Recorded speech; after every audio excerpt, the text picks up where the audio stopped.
Salam alaikum. Le deuxième cours aujourd'hui, c'est les composés oxygénés. Ce qu'il y a à retenir ici, les composés oxygénés. Un composé oxygéné est un composé organique dont la molécule contient au moins un atome d'oxygène. Donc s'il y a au moins un atome d'oxygène en plus du carbone et de l'hydrogène, alors c'est forcément un composé oxygéné. La formule générale c'est CXHYOZ. Cela signifie que s'il y a un autre composé autre que le carbone, l'hydrogène et l'oxygène, alors ce n'est plus un composé oxygéné. Il doit y avoir uniquement les trois. Grand 1, les composés comportant un seul atome d'oxygène. On les appelle les mono-oxygénés. On a, entre autres, les alcools. A. Définition. Un alcool est un composé organique possédant un groupe hydroxyle OH lié à un atome de carbone tétragonal, c'est-à-dire qu'il y a 3 liaisons, portant 4 liaisons simples. Leur formule générale brute est CnH2n plus 2O. On peut utiliser CxH2x plus 2O. Dans la place de N, on peut mettre X, sans problème. Et on pour formule ROH. Donc c'est le OH là qui détermine les familles qu'on appelle les alcools. Petit b, les alcools, il y en a 3 classes. On distingue 3 classes d'alcools. Les alcools primaires ou de classe 1. Le carbone fonctionnel est lié à un seul atome de carbone et porte 2 atomes d'hydrogène, à l'exception du méthanol. Leur formule générale est RCH2OH. Donc, vous voyez le carbone qui est là est lié à 2 atomes d'hydrogène. À part le méthanol, qui est un alcool primaire, tous les autres aussi sont des alcools primaires, mais ils portent 2 atomes d'hydrogène, comme il est mentionné en rouge.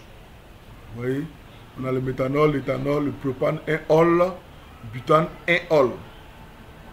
Dans la nomenclature, on comprendra pourquoi on a mis 1 et 1. Les alcools secondaires ou de classe 2.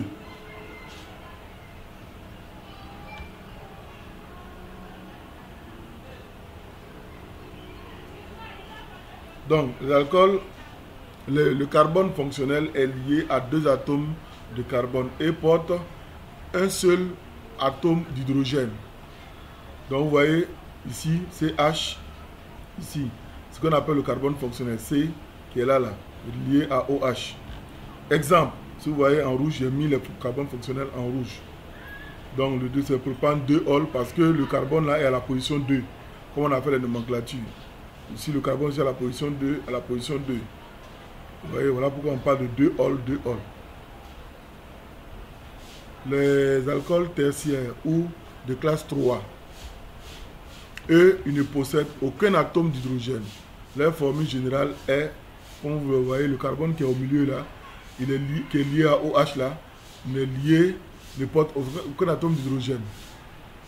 Donc, comme exemple, voilà les exemples. Comme on a fait pour les nommer, vous respectez, comme on l'a fait avec les alcanes, seulement avec les alcools, c'est le groupe hydroxyle qui va déterminer. Donc on cherche, vous lisez le texte et vous vous conformez à la tête de nomenclature là.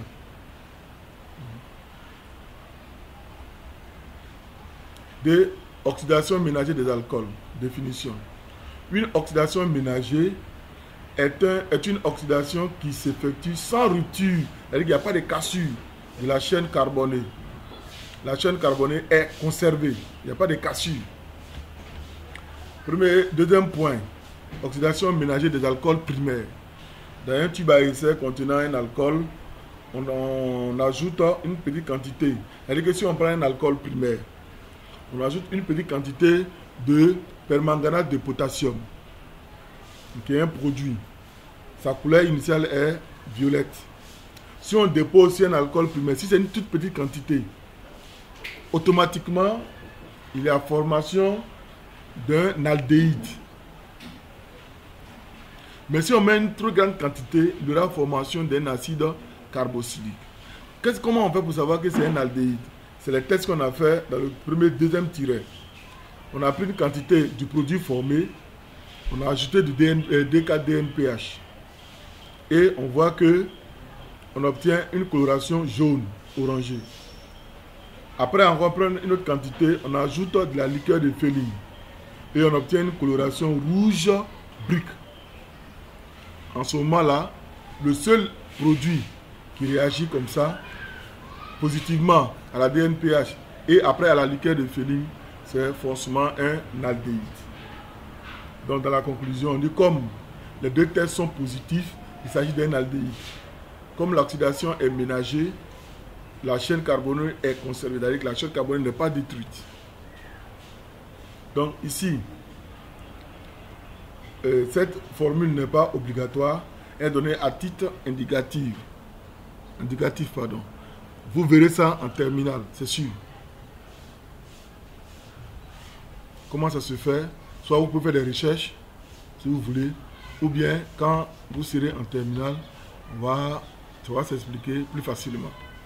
Deuxième étape. Dans une solution maintenant, on prend de l'alcool primaire toujours, on verse un excès, c'est-à-dire qu'on dépasse la quantité, ou bien on donne la quantité suffisante. De permanganate de potassium. On observe toujours la disparition de la couleur violette. La couleur du va disparaître. Et on voit que lorsqu'on ajoute une quantité du test précédent, c'est-à-dire de la DKDNPH, ou bien de la liqueur de féline, il n'y a rien. On ne voit rien. Seulement que si on prend un papier pH qu'on mesure, on voit que le pH est inférieur à 7. Alors ça veut dire que c'est une solution acide qui a été obtenue. Donc c'est un acide carboxylique. Conclusion, comme les deux tests sont négatifs, il s'agit ni d'un aldéhyde ni d'une cétone, mais tout simplement d'un acide carboxylique, comme vous pouvez le constater ici. Donc l'équation bilan, comme je l'ai dit, on va revenir là-dessus quand nous serons en terminale. Un alcool secondaire s'oxyde avec le permanganate de potassium pour donner une cétone. Si c'est un alcool primaire, ça va donner un acide carboxylique ou bien un aldéhyde ou bien un acide carboxylique. Si c'est une cétone, quelle que soit la quantité que tu vas mettre, qu'elle soit petite ou grande, tu obtiens toujours une cétone avec un alcool secondaire. Donc, quel est ce qui est important chez les alcools? Leur importance, comme on l'a dit, tous les alcools ont une grande importance industrielle. Les alcools les plus importants, on a l'éthanol et puis on a le méthanol. Donc, les conséquences sur le corps, vous voyez, c'est écrit. Vous lisez, vous allez comprendre. En plus des alcools, comme composés mono-oxygénés, on a les éthers oxydes. Les éthers oxydes sont des composés organiques dont la molécule renferme le groupe. Normalement, c'est le groupe qui est écrit là. O. C'est le groupe O.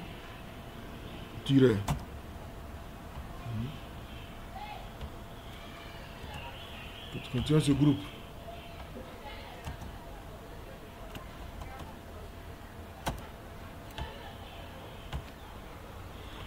Ils sont de forme, voici leur forme. Ici on a un groupe alkyle, ici on a un groupe alkyle. Et leur formule générale brute est, ça fait CnH2n plus 2O. Ou bien CH2X plus 2O. Si vous regardez, ils ont la même formule que les alcools. B, nomenclature. On dit qu'il faut identifier d'abord les groupes alkyles liés à l'oxygène. Et donc vous avez la nomenclature. Comme exemple, vous voyez à gauche, on a quoi? On a un groupe méthyle. À droite, on a un groupe éthyle. Comme le E vient avant M, alors on a oxyde d'éthyle et de méthyle. Ici, on a un groupe méthyle et un groupe propyle. Donc on peut écrire dans l'ordre alphabétique, P vient avant M. Donc il faut écrire oxyde de méthyle et de... Pardon, M vient avant P. Donc c'est oxyde de méthyle et de propyle. Et ainsi de suite. Vous voyez?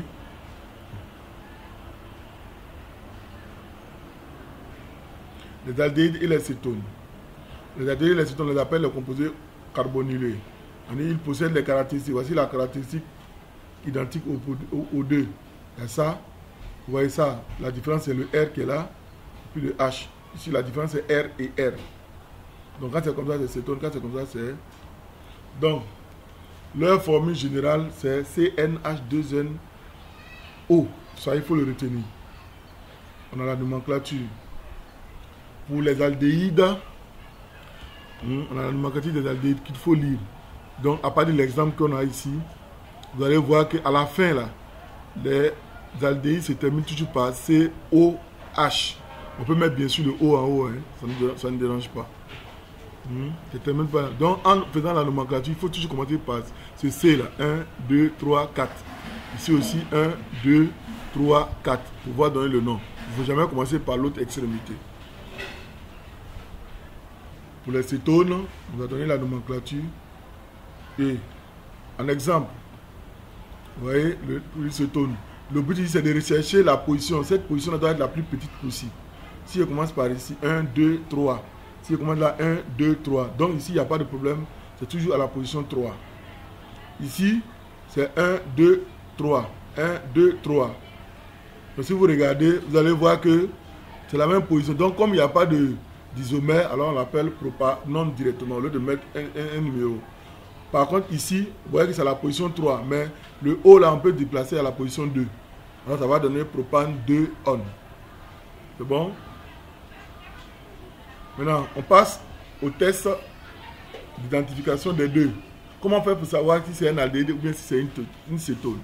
Le principe, il y a un premier test qu'il faut faire d'abord, avant de passer aux autres tests. Vous prenez deux produits. Vous savez que les deux produits, là, il y a un qui est aldéhyde, il y a l'autre qui est cétone.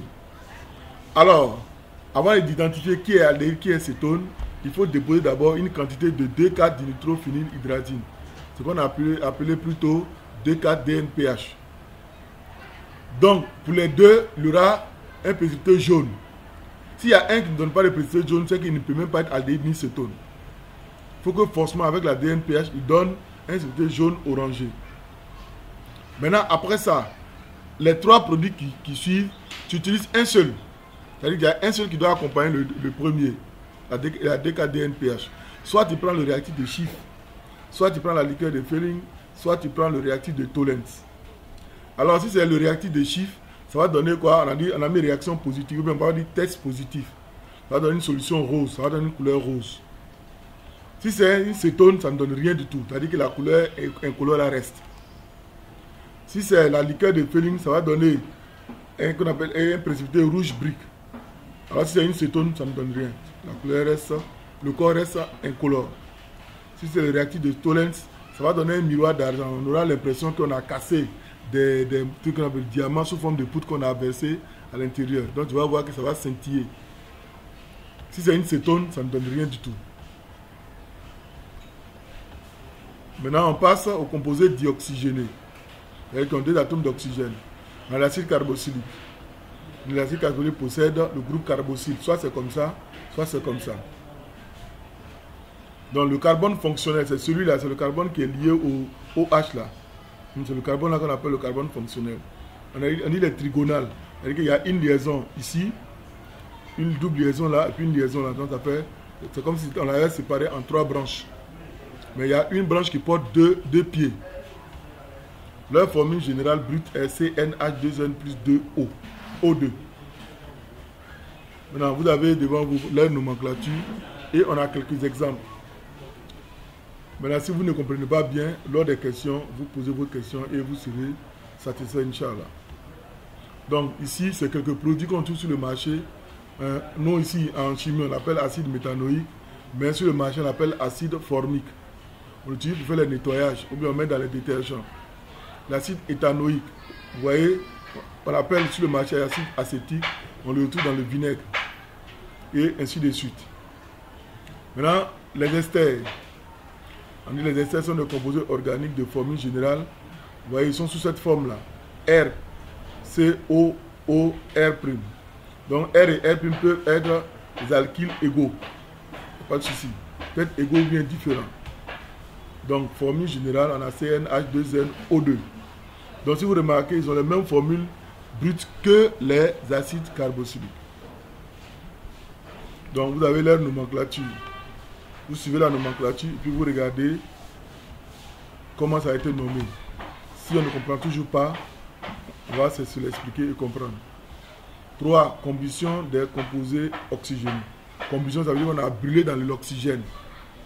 Lors de la combustion complète du composé oxygéné, il se forme dioxyde de carbone. Ça, c'est obligatoire si la combustion est complète pour un composé organique. Et de l'eau. Les équations bilan sont, si tu prends les alcools et les éthers oxydes, eux, ils ont la même combustion complète. C'est le même schéma. Il suffit de remplacer le X qui est là dans toutes les expressions qui sont là. Puis je trouve là des différentes variables. X est un nombre entier naturel. Pour les aldéhydes et les cétones, voici leur formule. Donc, voici la formule générale de combustion qu'il faut retenir. Maintenant, pour les acides carboxyliques et les esters, ils ont la même combustion aussi. Parce qu'ils ont les mêmes formules générales. D'accord? Donc, vous faites les exercices, les activités et la séance prochaine, vous aurez 1 heure pour les questions et réponses. Merci. Salam alaikum.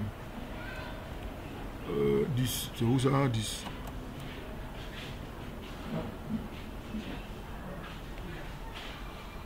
T'as tout côté.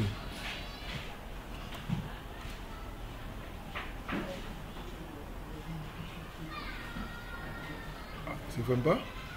Contrôle. 10. 100.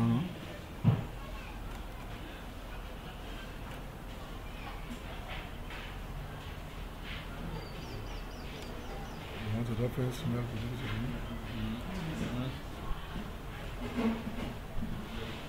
Contrôle. 10. Je dois le fermer.